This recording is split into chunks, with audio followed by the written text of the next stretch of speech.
Power sharing ಲೆಕ್ಕಾಚಾರಕ್ಕೆ DK. Shivakumar CM ಆಗ್ತಾರಾ ಅನ್ನೋ ಕುತೂಹಲಕ್ಕೆ, ಸಿದ್ದರಾಮಯ್ಯನವರು ಎಲ್ಲಿಯವರೆಗೂ ಸಿಎಂ ಆಗಿ ಉಳಿತಾರೆ ಅನ್ನೋ ಕುತೂಹಲಕ್ಕೆ ಇತ್ತೀಚೆಗೆ ಜಮೀರ್ ಅಹಮದ್ ಖಾನ್ ಮತ್ತೊಮ್ಮೆ ದನಿ ಎತ್ತಿರೋದು ಹೊಸ ನಿರೀಕ್ಷೆಗಳು, ಹೊಸ ಲೆಕ್ಕಾಚಾರಗಳು ಶುರುವಾಗುವಂತೆ ಮಾಡಿದೆ. ಇಷ್ಟಕ್ಕೂ ಅಸಲಿಗೆ ಸಿದ್ದರಾಮಯ್ಯನವರ ತಲೆಯಲ್ಲಿರೋದೇನು, ಡಿ.ಕೆ. ಶಿವಕುಮಾರ್ ತಲೆಯಲ್ಲಿ ಓಡ್ತಿರೋದೇನು, ಹೈಕಮಾಂಡ್ ಏನು ವಿಚಾರ ಮಾಡ್ತಾ ಇದೆ ಅನ್ನೋದನ್ನು ಸ್ಪಷ್ಟವಾಗಿ ನಿಮ್ಮ ಮುಂದೆ ಇಡ್ತೀವಿ. ಸೊ ಈ ಸ್ಟೋರಿಯನ್ನು ಕೊನೆವರೆಗೂ ನೋಡಿ. ಇಲ್ಲಿ ಕಾಂಗ್ರೆಸ್ ಸಂಪೂರ್ಣ ಬಹುಮತದ ಜೊತೆ ಅಧಿಕಾರದಲ್ಲಿದೆ. ಜೊತೆಗೆ ಆಮೇಲೆ ನಡೆದ ಉಪಚುನಾವಣೆಯಲ್ಲಿ 3 ಕ್ಷೇತ್ರಗಳನ್ನು ಗೆದ್ದುಕೊಂಡಿದೆ. ಕಾಂಗ್ರೆಸ್ಗೆ ಬಹುಮತದ ವಿಚಾರದಲ್ಲಿ ಅಥವಾ ಒಂದಷ್ಟು ಶಾಸಕರು ಬಿಟ್ಟು ಹೋದರೆ ಯಾವ ಸಮಸ್ಯೆನೂ ಆಗೋದಿಲ್ಲ. ಈಗ ಸಿದ್ದರಾಮಯ್ಯನವರ ಗುರಿ ಇರುವಂಥದ್ದು ದಾಖಲೆಯನ್ನು ಮುರಿಬೇಕು ಅಂತ ಅನ್ನೋದು.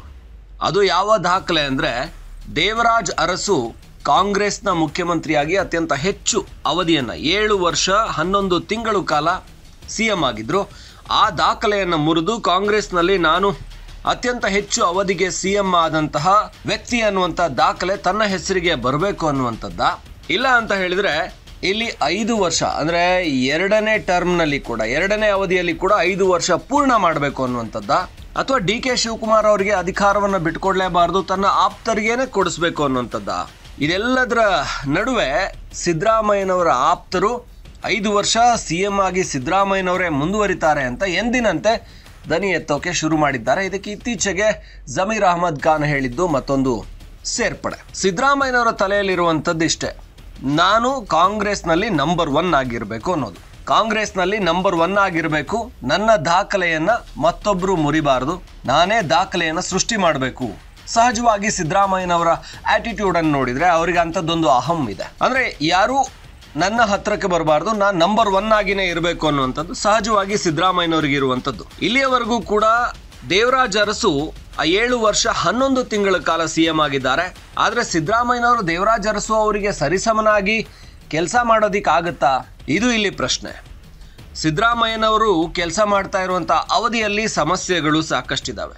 ಇಲ್ಲಿ ಏನೇ ಅಭಿವೃದ್ಧಿಯನ್ನು ಮಾಡಿದರೂ ಕೂಡ ರಾಜಕೀಯ ಹಿನ್ನಡೆಯಂತೂ ಆಗೇ ಆಗುತ್ತೆ.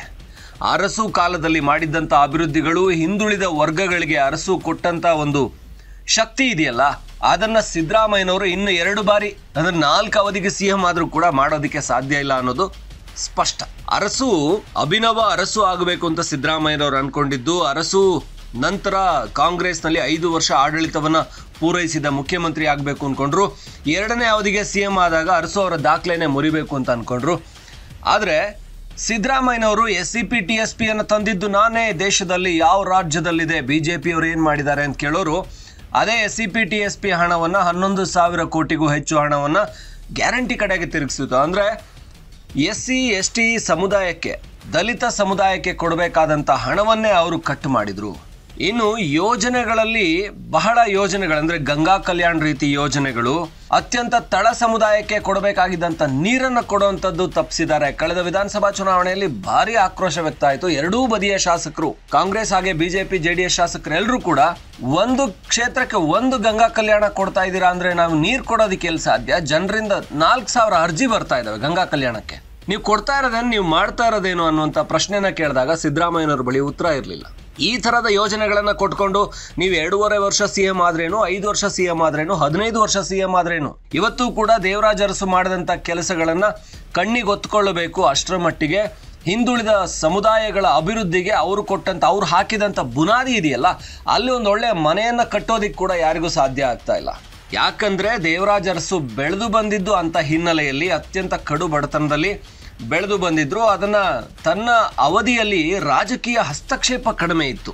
ದೇವರಾಜ್ ಅರಸು ಕಾಲದಲ್ಲಿ ಇವತ್ತಿನ ರೀತಿಯ ರಾಜಕೀಯ ಹಸ್ತಕ್ಷೇಪಗಳಿರಲಿಲ್ಲ, ದುರಾಸೆ ರಾಜಕಾರಣ ಇರಲಿಲ್ಲ, ಅಥವಾ ಹೈಕಮಾಂಡ್ಗೆ ಇಷ್ಟು ಹಣವನ್ನು ಕೊಡಲೇಬೇಕು ಅನ್ನೋಂಥದ್ದು ಇರಲಿಲ್ಲ. ಆಗಲೂ ಇದ್ರೂ ಕೂಡ ಸಣ್ಣ ಮಟ್ಟಿಗೆ ರಾಜಕಾರಣಗಳಿತ್ತು. ಈಗ ರಾಜಕಾರಣವೇ ದೊಡ್ಡದಾಗಿದೆ, ಅಭಿವೃದ್ಧಿ ಕಡಿಮೆ ಆಗಿದೆ. ಹಾಗಾಗಿ ಸಿದ್ದರಾಮಯ್ಯನವರು ಭ್ರಮೆಯಲ್ಲಿ ನಾನು ಅರಸು ದಾಖಲೆಯನ್ನು ಮುರಿತೀನಿ, ನಾನು ಅರಸುಗಿಂತ ಹೆಚ್ಚು ಅಧಿಕಾರ ಮಾಡಿ, ನಾನು ಕೊಟ್ಟಿರುವಂಥ 300 ಗ್ಯಾರಂಟಿಗಳಲ್ಲಿ 300 ಪ್ರಣಾಳಿಕೆಯಲ್ಲಿ ಏನು ಇಟ್ಟಿದ್ದೀವಲ್ಲ ನಾವು, ಪ್ರಣಾಳಿಕೆಯಲ್ಲಿ 300 ವಿಚಾರಗಳು, ಅದರಲ್ಲಿ 300ಅನ್ನು ಈಡೇರಿಸ್ಬಿಡ್ತೀನಿ. ಭಾಷಣದಲ್ಲಿ ಇವೆಲ್ಲ ಈಡೇರಿಕೆ ಆಗ್ತವೆ. ಆದರೆ ಕಟ್ಟ ಕಡೆಯ ವ್ಯಕ್ತಿಯವರೆಗೂ ತಲುಪಬೇಕು ಅಂತ ಬಂದಾಗ ಅದು ಎಲ್ಲರಿಗೂ ತಲುಪೋದಿಲ್ಲ. ಅದು ಬಹಳ ಬಾರಿ ಪ್ರೂವ್ ಆಗಿದೆ. ಈಗ ಮಾಡಿರೋ 5 ಗ್ಯಾರಂಟಿಗಳಲ್ಲೇ ಆ ಗೃಹ ಜ್ಯೋತಿ ಎಷ್ಟೋ ಜನರಿಗೆ ತಲುಪೋದಿಲ್ಲ. ಯುವ ನಿಧಿ ಅನ್ನುವಂಥದ್ದು ಸುಮ್ಮನೆ ಆಟಕ್ಕುಂಟು ಲೆಕ್ಕಕ್ಕಿಲ್ಲ. ಇನ್ನು ಇರುವಂಥ ಗೃಹಲಕ್ಷ್ಮಿ 3 ತಿಂಗಳಿಗೋ 6 ತಿಂಗಳಿಗೋ ಒಂದ್ಸಾರಿ ಕೊಡ್ತಾರೆ, ಇಲ್ಲ ಎಲೆಕ್ಷನ್ ಬಂದಾಗ ಕೊಡ್ತಾರೆ. ನಿಮ್ಮ ಬೂಟಾಟಿಕೆಯ ರಾಜಕಾರಣಕ್ಕೆ 10 ವರ್ಷ ಪೂರ್ಣ ಮಾಡಿದ್ರೇನು, 20 ವರ್ಷ ಪೂರ್ಣ ಮಾಡಿದ್ರೇನು. ಬೆಂಗಳೂರು ಯಾವ ಪರಿಸ್ಥಿತಿಯಲ್ಲಿದೆ ನೋಡಿ.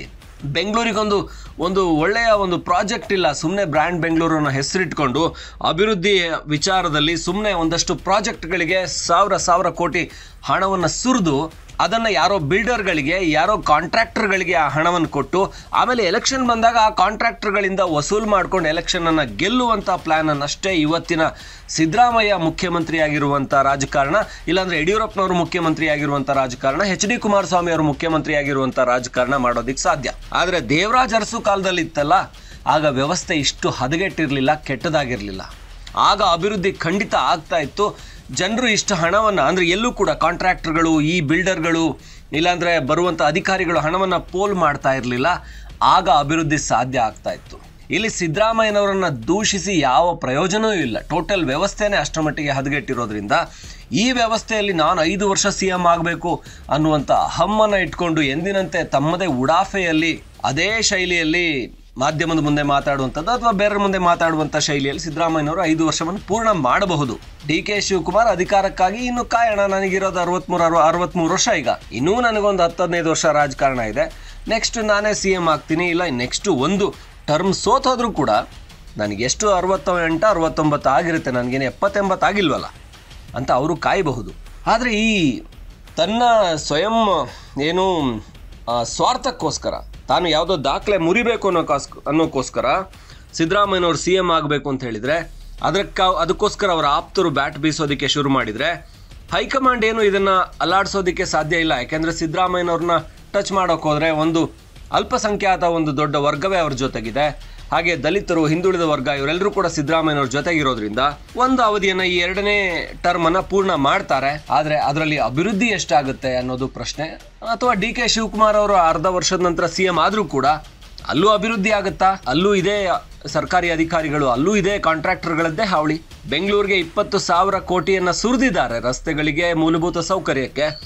ಎಲ್ಲಿ ಬೆಂಗಳೂರು ಸ್ಮಾರ್ಟ್ ಸಿಟಿ ಆಗಿದೆ? ಬೆಂಗಳೂರು ಗಾರ್ಬೇಜ್ ಸಿಟಿ ಆಗೇ ಇದೆ, ಬೆಂಗಳೂರು ಕಾಂಕ್ರೀಟ್ ಸಿಟಿ ಆಗಿನೇ ಇದೆ. ಬೆಂಗಳೂರಲ್ಲಿ ಮಳೆ ಬಂದರೆ ಫ್ಲಡ್ ಆಗುತ್ತೆ. ಯಾವುದೇ ಒಂದು ಕಾಂಪ್ರಹೆನ್ಸಿವ್ ಪ್ರಾಜೆಕ್ಟ್ ಪ್ಲಾನ್ ಇವರ ಬಳಿ ಇಲ್ಲ. ಸುಮ್ಮನೆ ಸ್ಕೈಡೆಕ್ ಮಾಡ್ತೀವಿ ಅಂತಾರೆ, ಅದಕ್ಕೊಂದಷ್ಟು 1000 ಕೋಟಿ ಸುರಿತಾರೆ. ಟನಲ್ ಮಾಡ್ತೀವಿ ಅಂತಾರೆ, ಅದಕ್ಕಾಗಲೇ 190 ಕಿಲೋಮೀಟ್ರ್ ಟನಲ್ಗೆ 20,000 ಕೋಟಿ ಸುರಿತೀವಿ ಅಂತಾರೆ. ಯಾವುದು ಇದರಿಂದ ನಿಜವಾದ ಅಭಿವೃದ್ಧಿ ಆಗುತ್ತಾ ಅಂದರೆ ಖಂಡಿತ ಅಭಿವೃದ್ಧಿ ಇಲ್ಲ. ಅಧಿಕಾರ 5 ವರ್ಷ 140 ಸೀಟ್ಗಳನ್ನು ಇಟ್ಕೊಂಡು 5 ವರ್ಷ ಕಂಪ್ಲೀಟ್ ಮಾಡ್ಬೋದು. ಅದು DK ಶಿವಕುಮಾರ್ CM ಆದರೂ ಮಾಡ್ತಾರೆ, ಸಿದ್ದರಾಮಯ್ಯನವರು CM ಆದರೂ ಮಾಡ್ತಾರೆ. ಬಹುತೇಕ ಅದರ ಲೆಕ್ಕಾಚಾರ ಈಗ ನಡೀತಾ ಇರೋದು ಕರ್ನಾಟಕದ ಅಭಿವೃದ್ಧಿ ಯಾರು ಮಾಡ್ತಾರೆ ಅನ್ನೋದು. ಅಧಿಕಾರದ ಹಂಚಿಕೆ ನಡೆದ್ರೆ ಬದಲಾವಣೆ ಆಗುತ್ತೆ, ಇಲ್ದಿದ್ರೆ ಅಭಿವೃದ್ಧಿ ಆದರೂ ಚೆನ್ನಾಗಿ ಮಾಡಲಿ. ದೇವರಾಜ್ ಅರಸು ರೀತಿ ಅಭಿವೃದ್ಧಿಯ ಕನಸು ಕಾಣೋದಕ್ಕಿಂತ ಈಗಿರುವ ಪರಿಸ್ಥಿತಿಯಲ್ಲಿ ಸ್ವಲ್ಪ ಅಭಿವೃದ್ಧಿ ಚೆನ್ನಾಗಿ ಮಾಡಿದರೆ ಜನರ ಜೀವನ ಸುಧಾರಣೆ ಆಗುತ್ತೆ.